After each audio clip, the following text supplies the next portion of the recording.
Ayan. Nagluto ako ngayon ng sabaw na isda.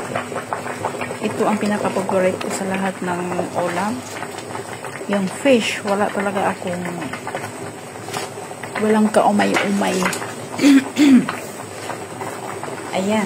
Nilagyan ko na siya ng ng talbos ng kamote.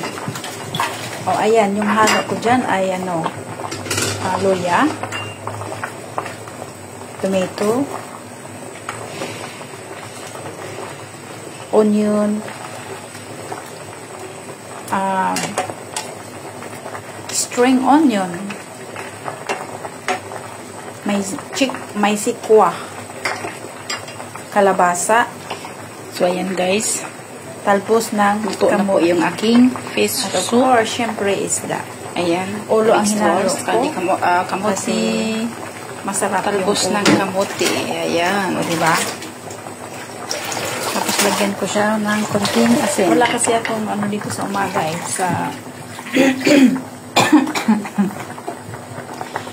sa umaga kasi wala akong luto. Linis-linis lang. So, ako nagluluto sa pagkain ko. Yung amo ko hindi sila nagluluto kasi may mga edad na rin at gusto nilang doon sa labas na lang sila kakain. O, diba?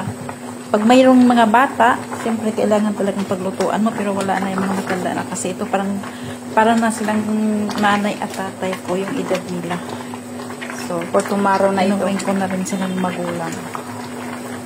Matagal na ko dito sa pamilyang ito. Mula noong 2006 Kulang sa asin. 2006. Kasi na ako dito. Dalawahin ko na. 7 years, pag natapos kong kontrata na to, 7 years ako nitong April. So, ayan. So, pag i-renew ako, going to 8 years. So, ang tagal ko na dito.